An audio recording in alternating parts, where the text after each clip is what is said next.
Throughout history, different countries have used different colors to represent armored forces. In some countries, tanks slot into long-lasting and diverse regimental histories. For example, French Leclerc main battle tanks are operated by the pre-existing cavalry, so they all wear light blue kepis, but the color of regimental and rank insignias depends on if it's a chasseur, cuirassier, dragoon, or combat tank regiment. In other countries, armored forces were created with a more homogeneous culture. As an exemplar, the US Army Armor Branch color is yellow across the board because they took on the color of the abolished cavalry branch. Black is also a common tanker color, historically the logical choice for uniforms to hide oil stains. Germany famously used black uniforms for armored crews during World War II, and since 1971, Bundeswehr tankers have been authorized a black beret as well. But another more peculiar color has also been used their entire history: pink, called Rosa in German. This is the Waffenfarbe or arm color of the Panzertruppe, not to be confused with the Panzertruppen, which also includes the Panzer Grenadiers. These colors are represented on their collar patches called Kragenspiegel and piping on shoulder straps. For camo uniforms, they sometimes wear pink piping at the bottom of rank slides, which my buddy Mark is not a fan of. Boo this man! But why use pink? It's because of the Panzer's unique branch lineage and interwar efforts to circumvent the Treaty of Versailles. During World War I, Germany hadn't developed an independent tank arm. Formed out of necessity in reaction to the Allies, World War I German tank detachments drew personnel from pre-existing branches depending on their trade.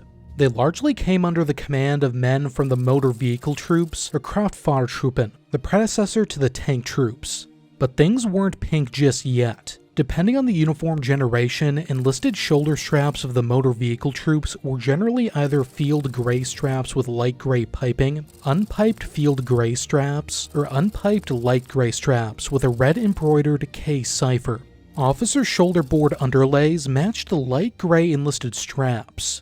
This was a common feature of the transportation troops or Verkehrstruppen, which also included telegraph, electric power, experimental pioneers, railway troops, and the air service before 1916.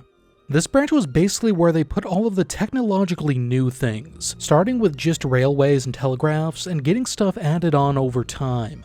Note that the motor vehicle troops were different from the horse-drawn transport troops, which used light blue. German tank crews also had signalers, artillerymen, and infantry machine gunners, and they retained their original branch distinctions, but the light gray of the Kraftfahrtruppen is the relevant color for lineage. It wouldn't be until the fall of the German Empire that the rose pink came about. The Weimar Republic's new Reichsheer supplanted coloring based on the regimental and state variations of Imperial Germany for one based on the battalion or regiment's function. Some of the new Waffenfarben were clearly lifted from the past, such as white for regular infantry, green for Jaeger, red for artillery, and light blue for the horse-drawn transport troops. But the motor vehicle troops, now a separate entity color-wise from signals, was pink. It's not exactly clear why they chose pink. This was a logistics branch focused on trucks and mechanics at the time, so the mixing infantry and artillery explanation that the Bundeswehr website entertains seems unlikely. For all we know, it could have just been the last distinct looking color left. Light gray, after all, wasn't a strictly motor T color during World War I, it was the color of the overall high technology branch it was a part of. But the purpose of the motor transport troops was not in earnest. The branch acted as a cover for Weimar Germany's clandestine tank program, as armored vehicles of all sorts were banned under the Treaty of Versailles.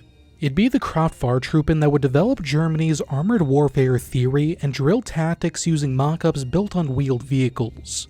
Simply having vehicles of any kind was likely a big deciding factor here. There wasn't any room for squabbles over infantry versus cavalry ownership of tanks like in the US and France.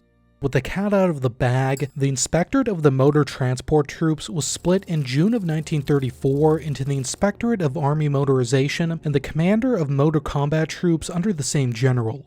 In late 1935, after an expansion in the military, this was renamed the Inspectorate of Motor Combat Troops and Army Motorization, with its commander also the commanding general of the new Panzer troops. It was again renamed in 1937 to the Inspectorate of Panzer Troops and Army Motorization, and the rest was history.